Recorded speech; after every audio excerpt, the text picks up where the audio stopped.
This quiet Portland electrician, a husband, a father, and a murderous sexual fetishist. Young women are being killed in the Willamette Valley, and they have enough bodies to make the public very concerned. We knew that we had a vicious killer out there somewhere. Where are these young women going? At that point, we didn't know much more. One by one, young Oregon women disappeared. He took my hair and rounded around like a fulcrum and started beating my head on the basement floor. But the act of killing was only foreplay. He enjoyed killing these girls and mutilating the bodies. This was thrill to him. Absolutely enjoyed it. It was a slow Saturday night, and they ate us out. Jerome Henry Brudos, the lust killer.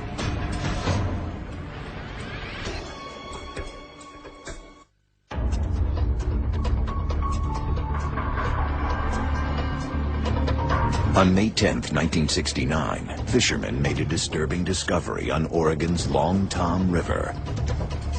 Bobbing on the current was a woman's body, weighted to something on the river bottom. There had been 3 or 4 disappearances of young girls, and there was sort of a feeling of hysteria almost in the communities.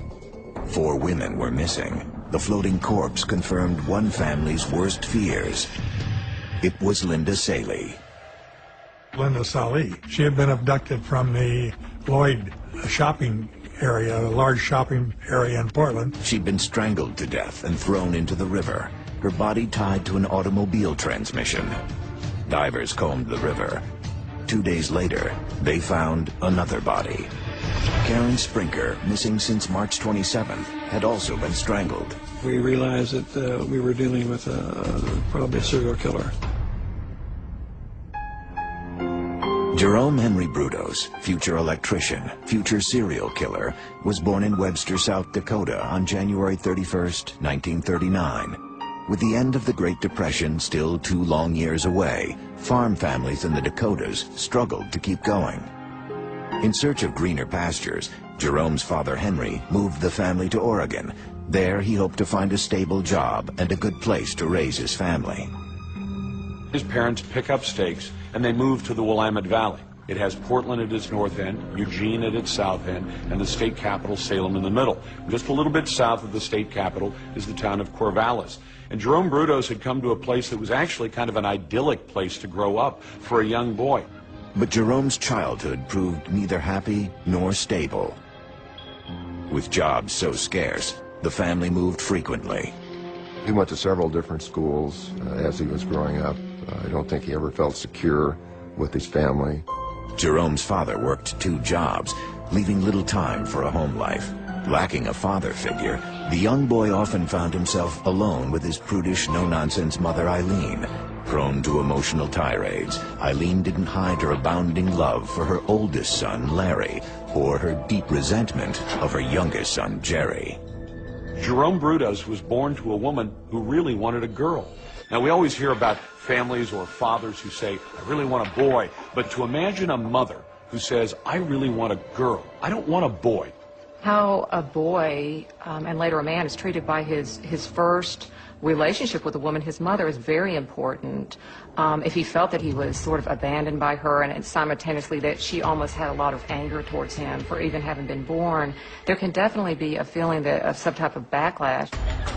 Eileen regularly chastised and punished Jerome. One incident involved a pair of patent leather high-heel shoes little Jerry found in a dump. Here's 5-year-old Jerome Brudos. He finds this pair of women's shoes. Something had made him pick those up, rather than looking for a dump truck or a toy tractor to play with. So he brings home this pair of women's shoes, and he begins to wear them around the house. When Eileen discovered Jerome wearing the shoes, she made him promise to get rid of them. The shoes became taboo, and her reaction to the shoes, he didn't understand why she was so adamant that he shouldn't have those. And she berated him emotionally. So he kept those shoes. And he kept playing with them. When Eileen discovered his deception, she became enraged. she was really out of control, burning the shoes in front of him. In his case, he gets this message from his mom of very strong disapproval, that this is wrong, that this is nasty, it's dirty, and he's not to be doing it. That fueled the flame of his anger to the point where that's probably when he really started feeling powerless and vulnerable, and that combined with anger and frustration can lead to a path of destruction later on down the line. Far from dissuading him, his mother's reaction fed his fixation. Footwear became the focus of his emerging sexuality. He started to associate that sexual arousal with that aggressiveness, with the forbidden aspect of the shoes, and that blossomed into this very strong fetish. Having moved in 1955, Jerome found himself living next door to a family with teenage daughters. He began to indulge his fantasies. Now 16, Jerome obsessed over the young women, going so far as to steal their underwear from a laundry line. This was his way of satisfying himself sexually, because Jerome was a very ordinary, average-looking person. He would not have been appealing to girls of his age. When police received calls about the thefts, Jerome saw an opportunity. He told one of the neighboring girls that he worked with the police. He persuaded her to come to his house to discuss the crimes. When she arrived, he greeted her, then disappeared. Jerome went into a separate room, put on a mask, and came back. The masked figure held a knife to the girl's throat and ordered her to strip. She's forced to disrobe. He takes pictures, runs out of the room. As the terrified girl fled the scene, Jerome pleaded with her to come back, claiming a stranger had locked him in the barn. I was trying to convince her that it wasn't him that was doing it. The girl doubted Brudos, but didn't report him. Having escaped consequences, he became more daring. While giving a local girl a ride home one day, he stopped at a deserted farm. There, he ordered her to strip. When she refused, Brudos became enraged. He takes her out, beats her. It was sadistic and it was violent. And he was, into puberty then, and that's normally when the more violent aspects start being acted out. A couple driving by saw the struggle and called police. They arrest him, he confesses, and then the things are found, the shoes, the underwear, the camera. Investigators discovered naked photos of Jerome's neighbor. They questioned her and she described his attack. Corvallis police knew that they had arrested a disturbed teenager. But no one suspected the horrible crimes that this freckle-faced kid was capable of. And when set free, Jerome Brudos and his disturbing sexual fantasies would quickly spiral out of control.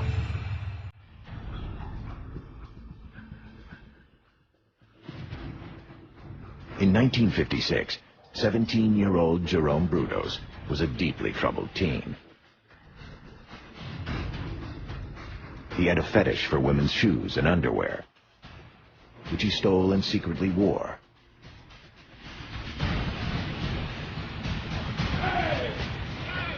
He'd been arrested after beating one girl and forcing another to strip at knife point.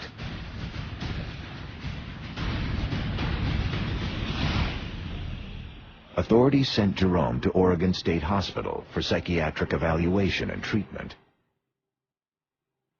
Doctors rehabilitated. Most people have seen the movie, One Flew Over the Cuckoo's Nest with Jack Nicholson. That's the hospital. That's the building that he went to. And if you saw the kind of pathology that was exhibited in that movie, that's the kind of environment that a young Jerome Brudos went into. There, Jerome told psychiatrists about his fantasies. He envisioned an underground prison where he could stash captured girls. He'd go by certain cells or something. He could pull out a girl whenever he wanted to.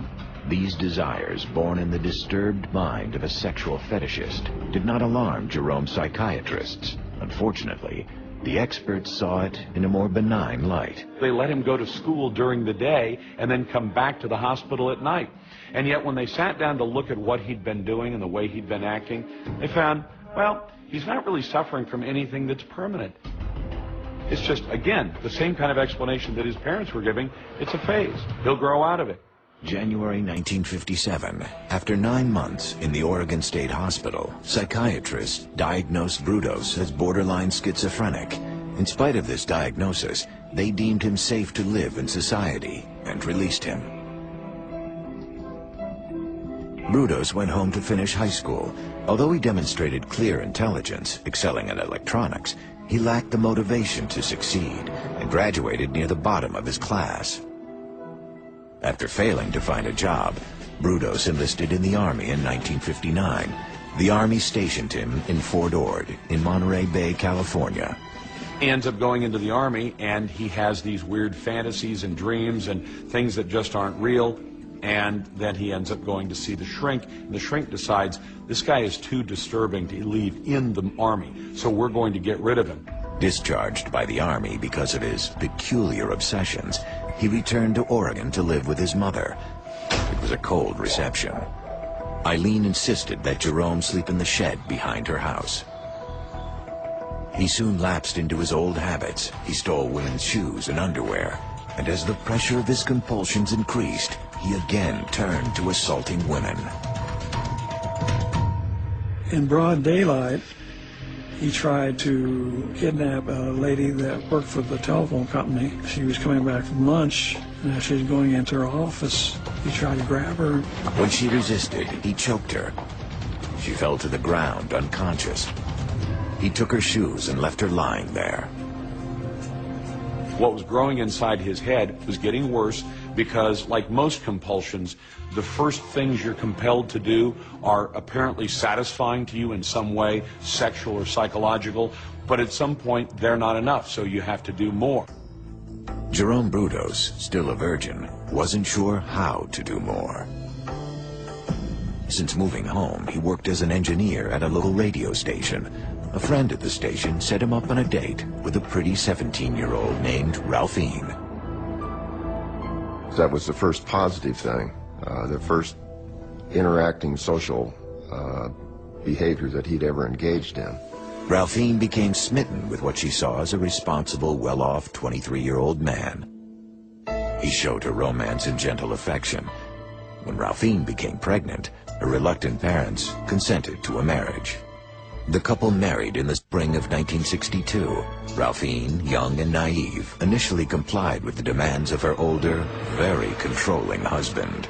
He does things like tell her that she's to walk around and do housework and cook in the kitchen naked except for a pair of high heels. Jerome also forbade Ralphine to enter his basement workshop. There he built a darkroom to print X-rated pictures.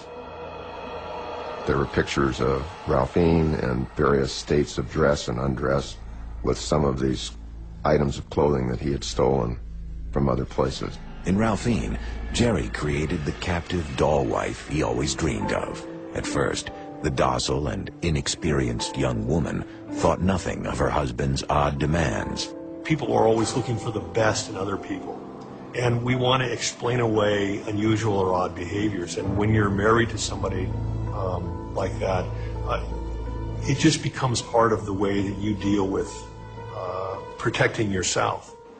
Jerome couldn't keep a job, and the family moved constantly. Gradually, Ralphine grew more assertive. She refused to be photographed or play Jerome's dress-up games.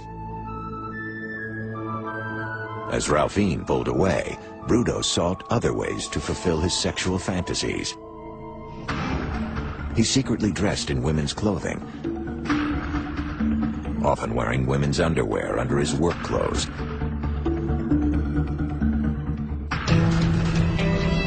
To feed his fetish, Brudos stole clothes from women he fancied. Psychologically, stealing women's clothing gives him a sense that he's in control of women, whether they like him to be or not. And a chance meeting on the streets of downtown Portland gave him a target. He saw this good-looking girl in downtown Portland, and he followed her for a couple blocks, and she got onto a bus. He got on the bus with her, followed her home. Brudos watched the woman enter her apartment and waited until she went to bed. And he went into the apartment, again, was stealing some of her clothes. She awoke, He jumped on the bed, strangled her, and had sex with her. With the rape, Jerry slipped further into his sadistic fantasy world. The next step would be all too easy.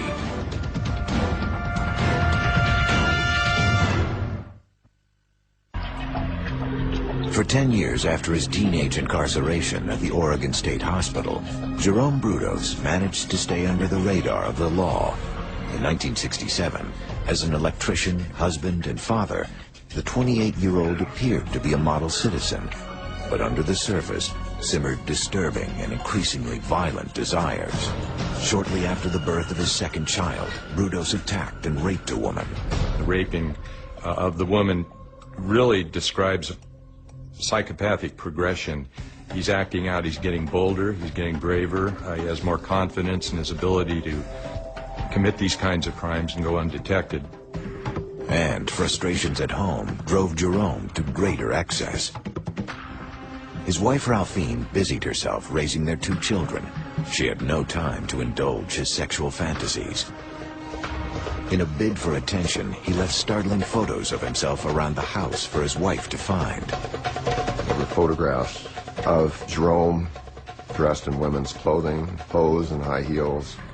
His wife ignored the cross-dressing photos, and increasingly, Brudos spent time alone in his basement workshop. When these people get married, they pick somebody who's not really going to ask too many questions. She doesn't really want to know the full story. I think that would be too psychologically damaging.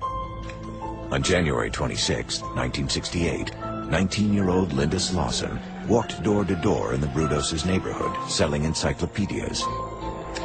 She met Jerome working in his yard. He sounded enthusiastic about her encyclopedias. So she followed him into the house. Lured her down to the basement, the pretense of wanting to not bother the people upstairs. And once he had her down in the basement, walked up behind her and hit her over the head with the 2x4. The blow didn't kill her. Brudos finished the job by strangling Linda until her body went limp. Next, he went upstairs, gave his wife some money, and told her to take the kids out for fast food. The hallmarks of psychopathy are this lack of empathy, a sense of entitlement, narcissism. Most serial killers are psychopaths. It is the personality disorder that allows them to commit a homicide and come up and deal with their family as if nothing's happened. With his family out of the house, Brudos acted out his sexual fantasies with his dead victim. For certain serial killers, the good parts for them are the interaction with the dead body. And that control and that closeness that they have, and control. Choosing from his collection of women's underwear, Brudos dressed Slauson's body in high heels and lingerie. He snapped photograph after photograph. He took a hacksaw and cut off one of her feet. He saved that as a trophy, put it in the freezer that he had, periodically took it out. It was a fetish item, and put a female shoe on it, masturbated, got sexual arousal from it. Late at night, while his family slept, Brudos loaded the remains of Linda Slauson's corpse into his car. He tied the body to an automobile transmission and tossed it into the Long Tom River. The following day, Linda Slauson's family began a frantic missing persons search. Oregon State Police were stymied. Privately, Jerome Henry Brudos basked in the afterglow of his first murder. It would be 10 months before he would kill again. With serial killers, there's going to be that cooling off period, and that cooling off period will start to probably get shorter and shorter as they go along. In the intervening months, Jerome moved his family to Salem. Their new house had a separate garage, perfect for a very private workshop. On the night of November 26, 1968, while driving home from work, Jerome encountered Jan Whitney. Whitney's car had stalled on Interstate 5. He stopped, thought she was nice looking, was another potential victim. He told her he would fix her car, but he had to go to Salem to get some tools. Jerry drove Jan to Salem and left her in the car while he went into his house.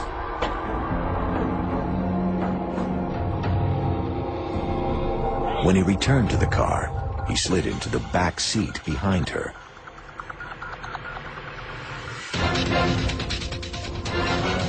Took a leather postal strap, strangled her with it, opened the car door, slammed it so the strap was affixed to her neck, and committed his atrocities while she was dying. Brudos raped the dying girl on the front seat of his family automobile. Jerome Brudos and his sick desires are taking him places he's never been before. He's now raping a woman's dead body, and then finally at the end of that, leaving her hanging from a hook like a piece of meat in his garage. There's also an underlying current of violence and anger in him, a feeling that he had a very bad relationship with his mother, that he feels very angry that he wasn't what she wanted, that there's a lot of shame. And that shame is tied up in sexuality because his mother did not want him wearing women's shoes. And that representation of sexuality he transferred onto women in general in the society. Brudos kept the body of Jan Whitney hanging in the garage for 5 days, repeatedly assaulting her corpse. Jerry Brudos would be a lust killer. The lust killer will kill and have sex with them after death. And so necrophilia is one of his primary motivations. With Whitney's body still hanging, Jerome took his family away for the long weekend. While they vacationed, a freak accident occurred at the house, nearly exposing Jerome's dark secrets. A car had run into his garage in part of his workshop. Somebody called the police. The police came out and was looking at the accident. The unsuspecting police never saw Whitney's body. And the officer himself actually had tried to look into the garage through a crack in the boards. Had he have seen inside, Jan Susan Whitney was hanging in that workshop. Brudos thrilled at his close call with the police. He thought he was highly intelligent. The police were, down at a lower level than he was in life. When his excitement abated, Jerome tired of his latest trophy. He dumped Jan Whitney's body off a bridge into the Willamette River. 2 Oregon women now vanished, yet still, no one suspected that a vicious serial killer was loose in the Northwest. By the spring of 1969, 2 Oregon women had been murdered at the hands of Jerome Brudos. Both corpses had been raped and mutilated. The killings had followed chance encounters with Brudos. His fantasies about murdering women had escalated to serial murder. And the 30-year-old electrician was through waiting for women to come to him. He was about to start hunting his victims. Just imagine how bold he's become at this point. He's already raped, he's already killed, he's stolen women's underwear, he's done all those things. Now it seems as though he wants to do something even bolder.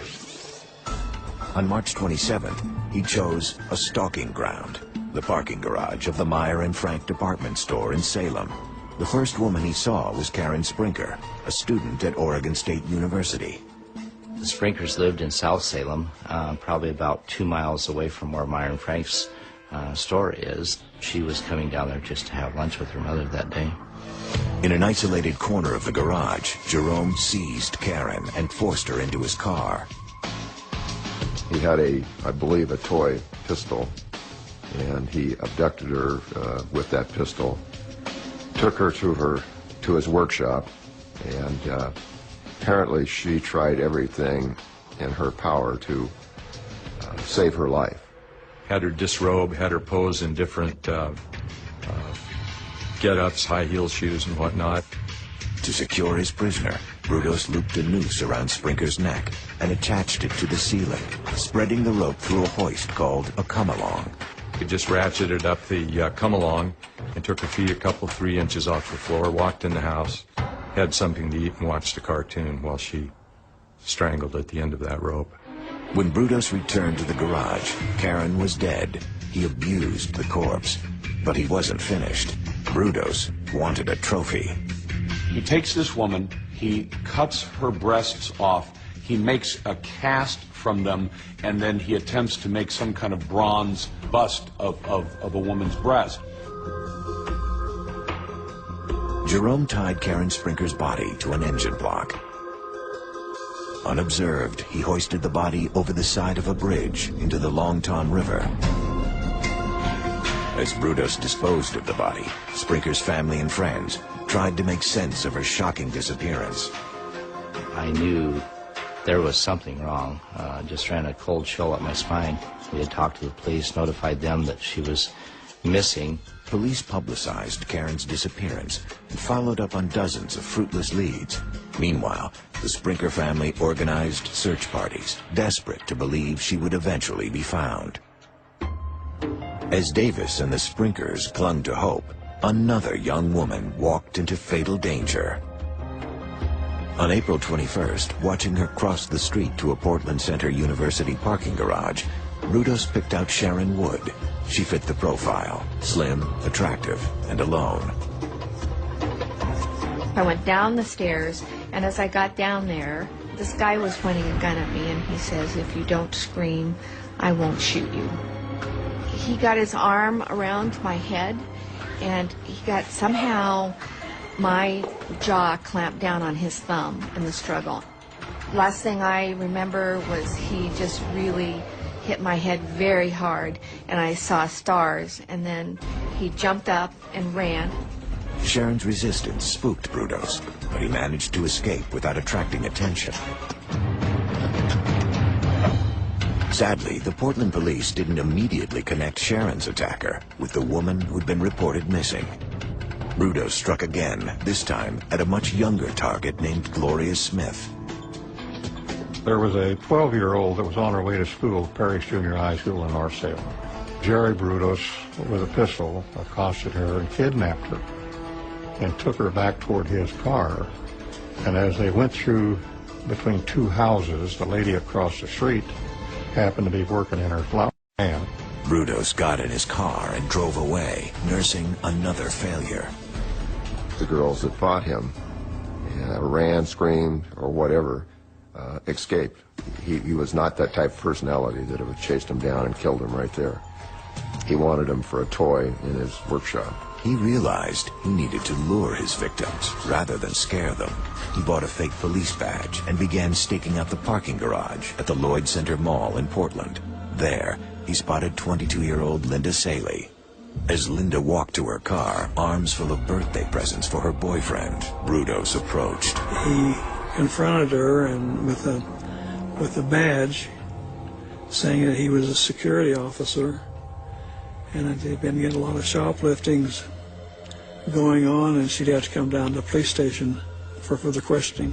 Reluctantly, Linda got into Jerome's car.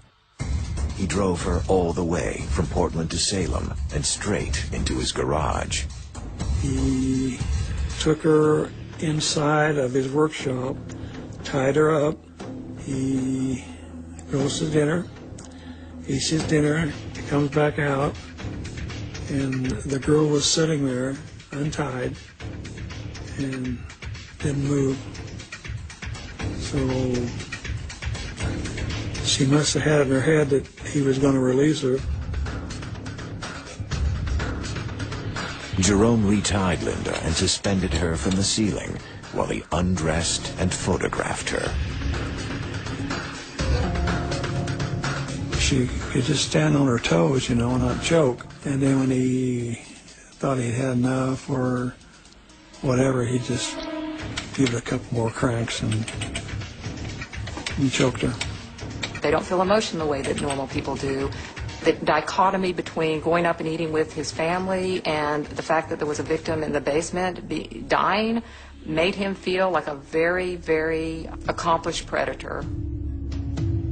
Jerome tied Linda's body to an engine block and once again headed for the bridge crossing the Longton River. For Brudos, this wasn't a perfect murder. He hadn't taken a trophy. He didn't cut her breasts off. When I asked him why, he said the breasts were pink. There was no little discolored ring around the nipple, and he didn't like that. Serial killers keep on killing because you embellish and develop this fantasy until you'll have the perfect murder. Brudos knew he could have the perfect murder, as long as no one stopped him, and he believed himself to be so much smarter than his pursuers that no one ever would.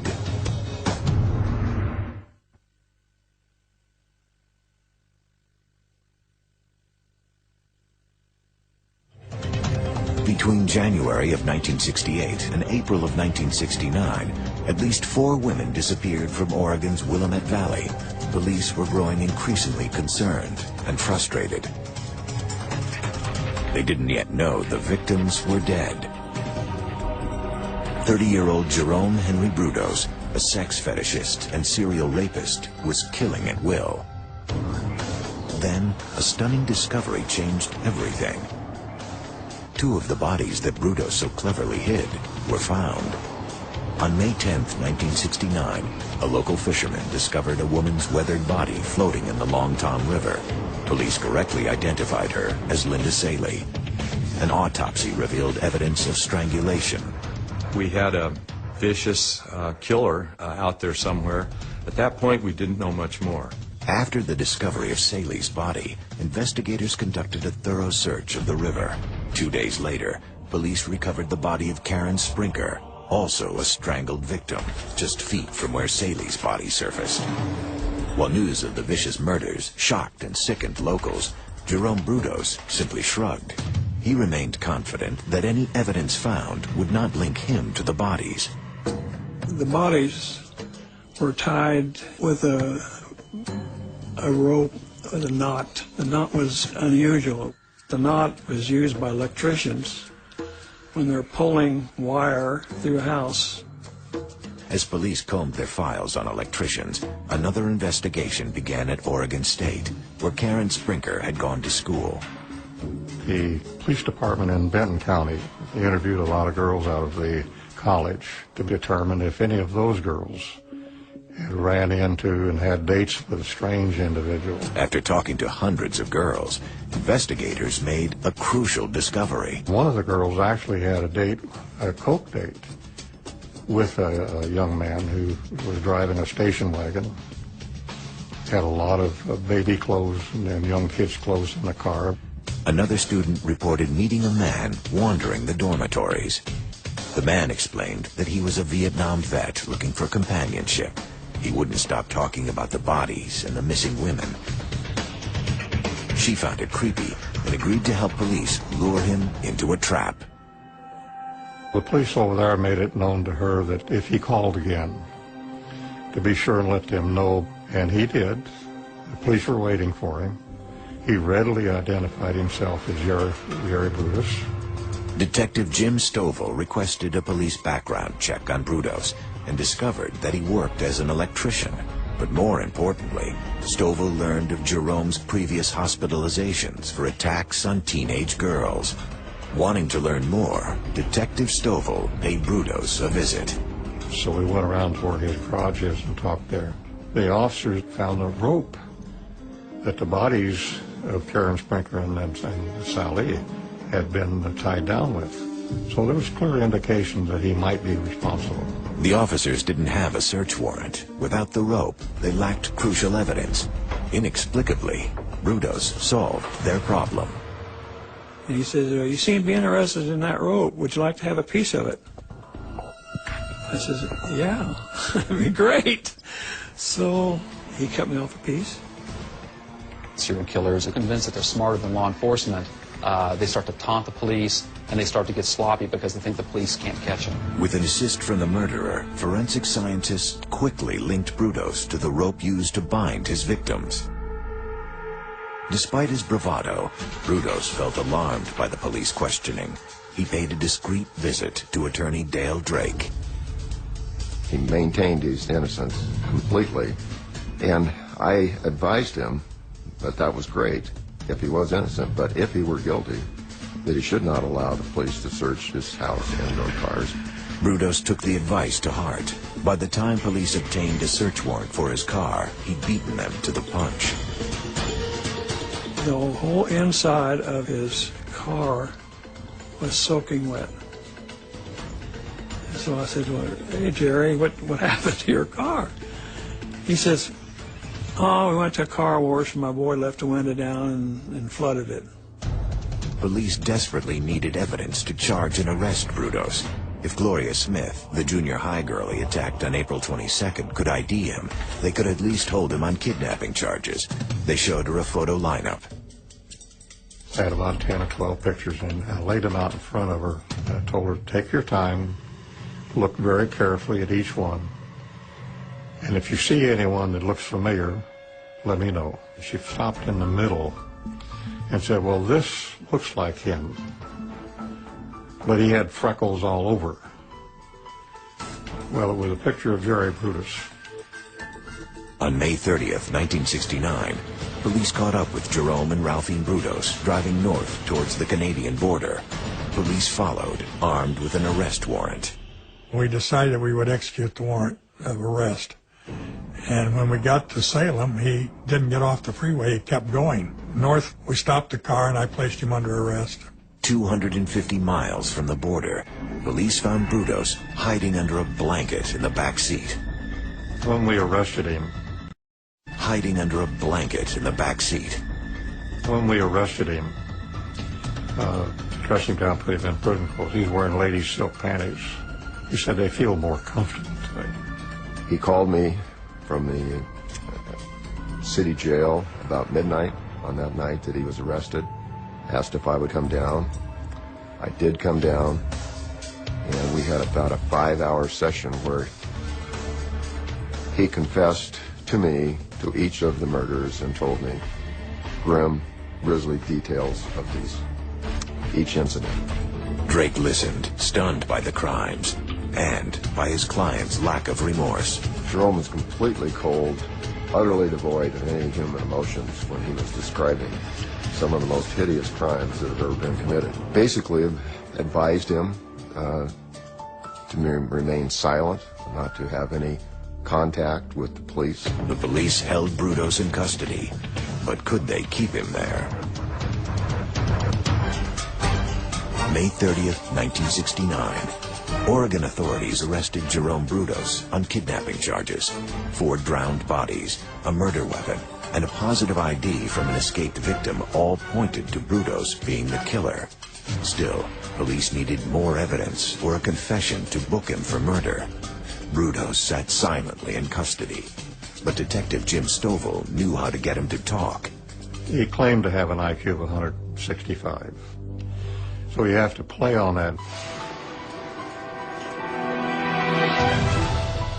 Let him be the intellectual. Let him think he's leading an interview.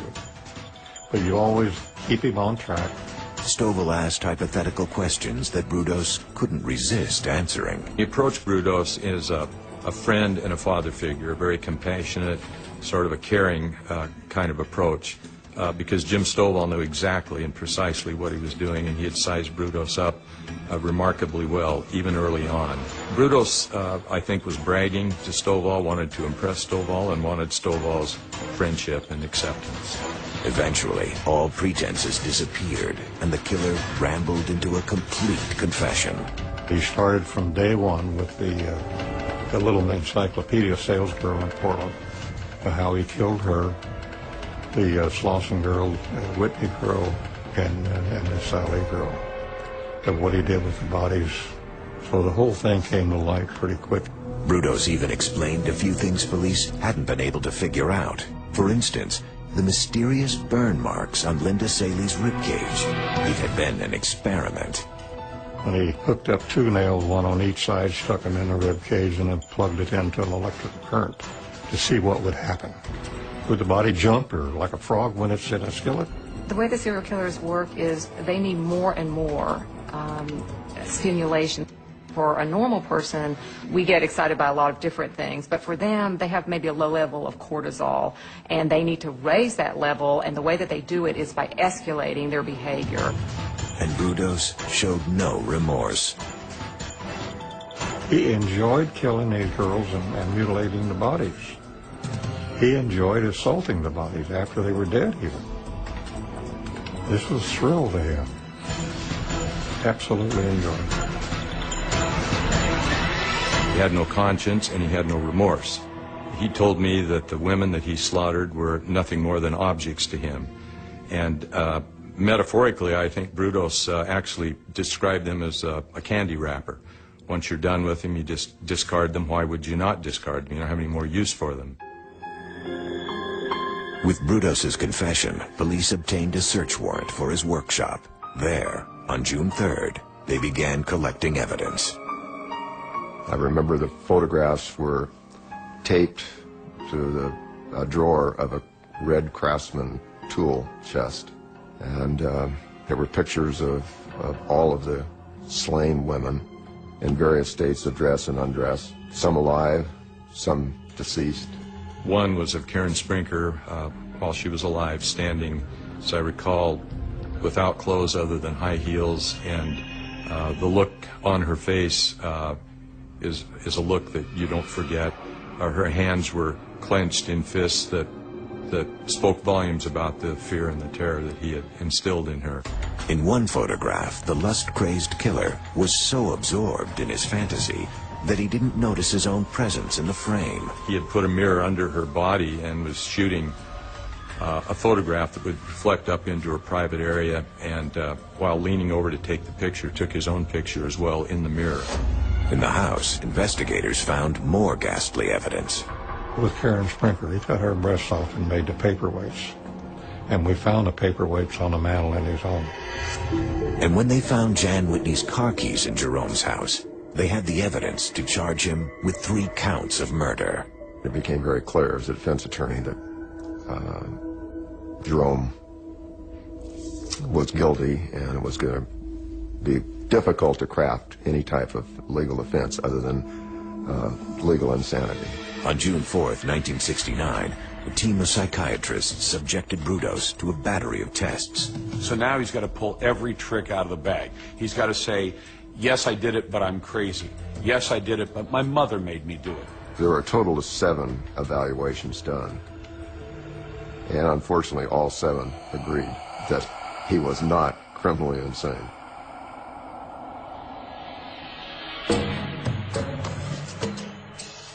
On June 27th, Jerome Henry Brudos quietly appeared before Judge Val Sloper in the Marion County Courthouse. Charged with 3 counts of murder, he pled guilty to everything. The judge interviewed him very carefully, and he was off to the penitentiary. It was over with. Everybody could take a sigh of relief. Brudos received 3 consecutive life sentences, worth at least 36 years. The lust killer would be 66 before becoming eligible for parole.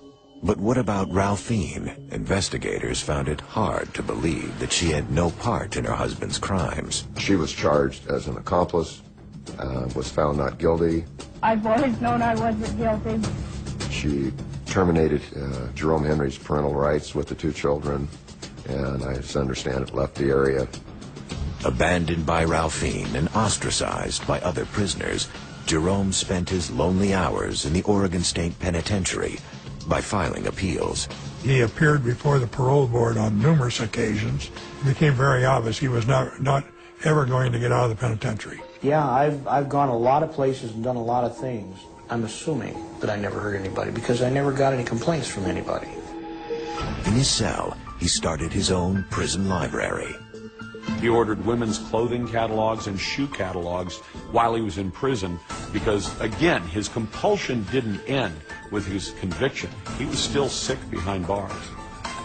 Eventually, Brudos became the longest living inmate of the Oregon Penitentiary. He died of liver cancer at the age of 67 on March 29, 2006. Jerome Brudos is the personification of the cold, deliberate evil, and I'm glad he's not living anymore. By the time he died, Jerome Brudos's life was as meaningless to the world as his victims' lives had been to him.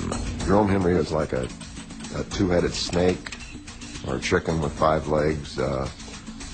Why God created that type of a creature, I have no idea.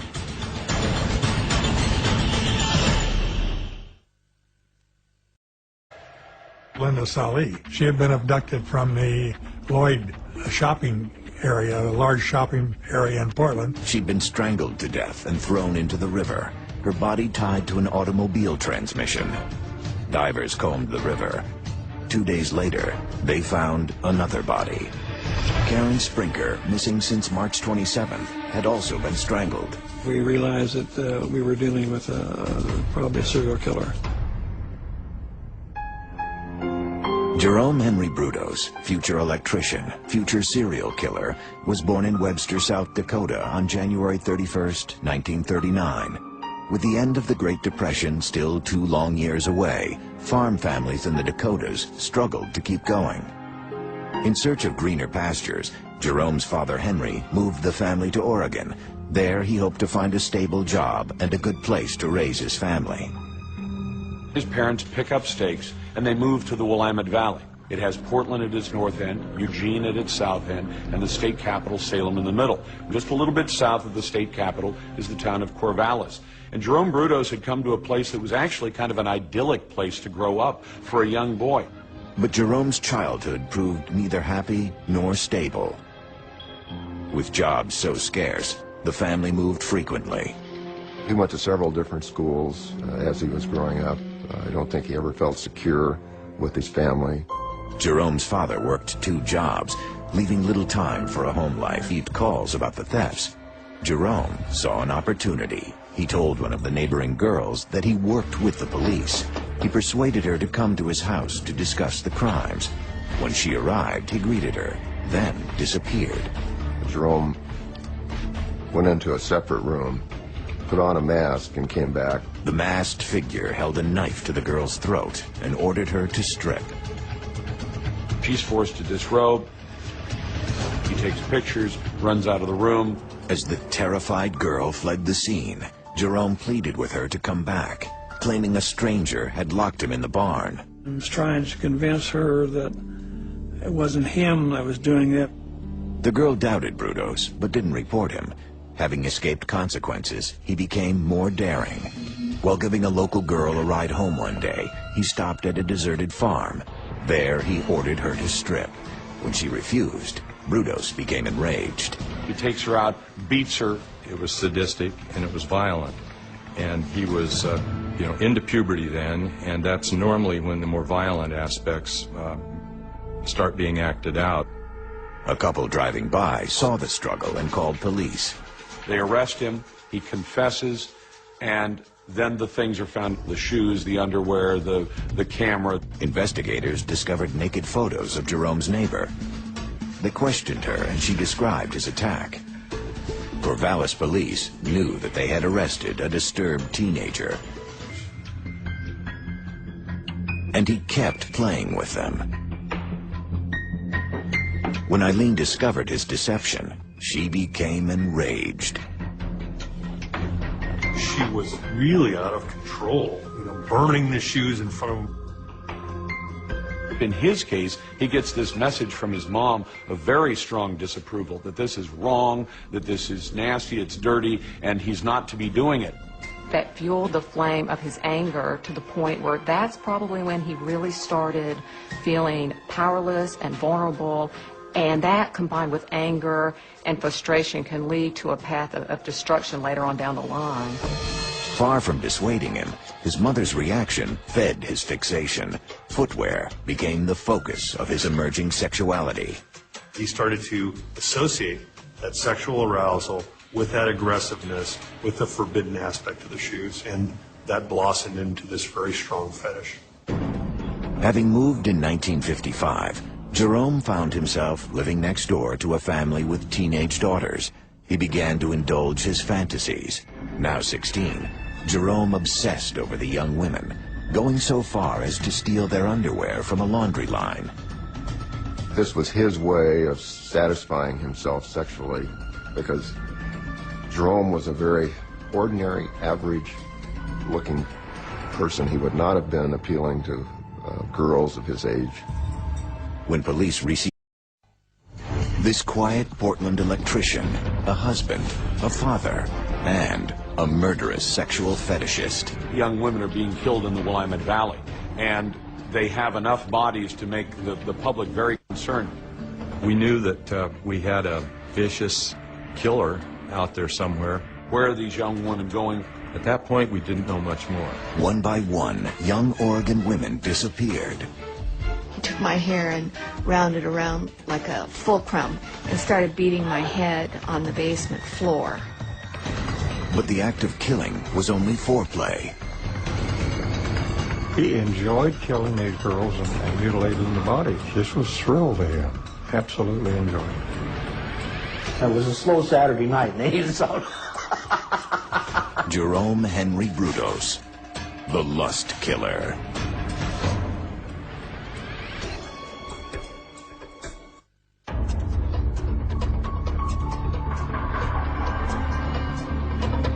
On May 10th, 1969, fishermen made a disturbing discovery on Oregon's Long Tom River.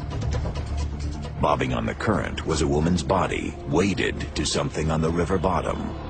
There had been 3 or 4 disappearances of young girls, and there was sort of a feeling of hysteria almost in the communities. 4 women were missing. The floating corpse confirmed one family's worst fears.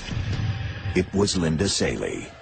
Lacking a father figure, the young boy often found himself alone with his prudish, no-nonsense mother Eileen.